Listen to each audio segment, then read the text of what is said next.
Hey, y'all. Good morning. Are you living in a construction zone? I am. Oh my God, am I. You might hear some banging in the background. You might hear some drilling. You might hear some voices. We are under construction here. This is that project that I told you about. We had a crack in the driveway. I wanted to fix the crack in the driveway. The crack in the driveway grew. Not literally, but it grew into this huge, massive project that we're working on.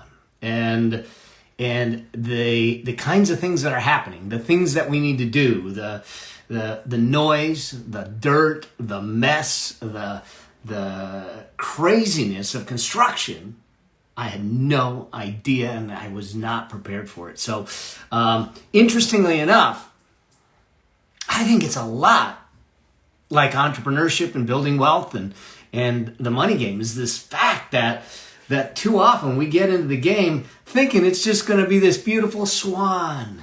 It's just going to be this graceful journey to affluence, this graceful journey to wealth, to business success, to have this freedom, and just to find out that we aren't free, just to find out that it's not as clean and clear as one. Let's look at what happened with the show.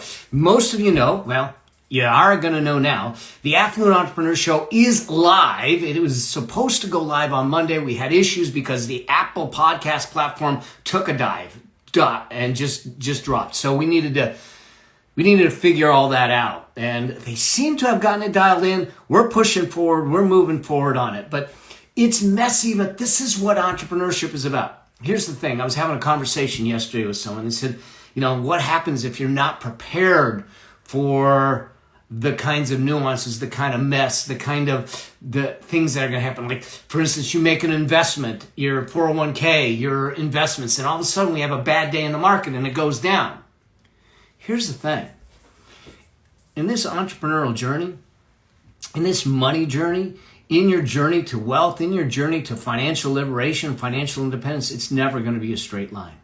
It's always going to have some little jagged edges. And those jagged edges are going to be painful at times, but if we do them properly, they don't leave such a scar that they're debilitating. So look, I've had to go through market downturns. I've made bad investments in the past. I've made bad decisions in the past. It's been messy. We've had to go through the mess of launching the show when their podcast platform was down. Question isn't, is it going to be messy? The question is, what are we going to do about it? How are you going to show up during that time? What have you done to make contingency plans? Do you have a plan in place? Do you have alternatives in place? Do you have a support mechanism in place? Do you have people around you that can support you in doing the things that you want to do? Knowing that at some point, it's not going to go the way you want. At some point, I know this is really a motivating talk now, isn't it? But at some point, the reality is that life may happen, things may happen, it may get messy, it may have the things that you're not expecting come up. So here's the thing. I look at this as a couple things. One, how do we sustain ourselves for the long term financially? How do we sustain ourselves for the long term entrepreneurially? How do we sustain ourselves when things maybe aren't going on the path that we want? And I think that there's a couple things we need to have in our lives.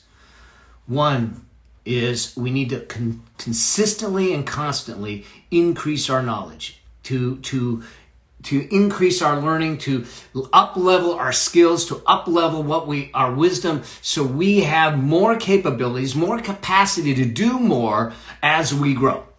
So that's the first thing, is to upscale your knowledge and your and your skill set. Now, the other side of it, let me check this and make sure that let me know if anyone on Facebook, if you can hear me. I think Instagram is fine, but let's just make sure that y'all can hear me on Facebook, because some people are saying you can't. Let's see what goes. Let's see if I can change this and if that will help.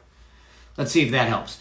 So the first is to upskill your knowledge, your wisdom, your expertise in play. The second thing that I think we need to navigate these types of times and these types of things is to make sure that we have a group around us, people that have been there, mentors, guides, coaches, consultants, people that have been down this road or can see from a different perspective. They're at a different level. So having people around us to have the conversation. When things go wrong, what do? When the podcast platform went down, what did I do? I reached out to my colleagues. I reached out to my friends and said, what would you do? What's your perspective? What's that? So I got more information to make a better decision. And then 3, I think this is actually the most important one. Get really clear on why you're doing what you're doing. See, when we released the show, I thought this show, because I've been working on the show for a while, I wanted this show to just be this beautiful swan, okay? And then when the platform went down, I go, all right, it's not going to be the beautiful swan. But what had to move me was this, is I had to reattach to, why am I doing the show? Why am I doing any business? Why am I doing anything that we're doing? It's to have an impact. The show was there. The show is here. And it's here to have an impact. It's here to give you knowledge, to give you wisdom, to give you expertise, to bring guests on and people on to help move you forward, to move that financial needle for you. And you think about anything in your business, anything in your life, the question is, who is around you to support you when those times are tough? And how are you attached to your why? How are you attached to the higher purpose of why you're doing it? I'm going to be honest, and this is blasphemy for an accountant to say, but if you're in this business solely for the sake of making money, it's going to be a tough road.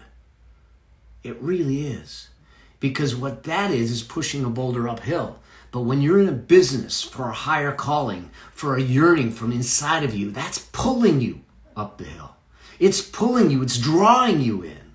And so I'm going to ask you today that you start to examine why you're doing what you're doing. Why do you want the wealth that you want? Why do you want the business that you want? Why do you want the life that you want? Why do you want to go through the messiness of construction and building? Because it's the why that's going to get you through the messiness. It's not the what. Okay, so I hope that helps you. I just wanted to jump in here. I'm going to be going live throughout the day today, so watch for it. We're going to be having conversations about money, wealth, financial affluence, financial liberation, living an affluent lifestyle, and moving from, from being a treadmill entrepreneur to an affluent entrepreneur. All right, so come on, ask some questions. Let's have some fun. Let's rock and roll. Remember, the show is live. I'd love for you to go check out the show at melabraham.com/show live. And I'll see you there. Talk soon. Cheers. Bye.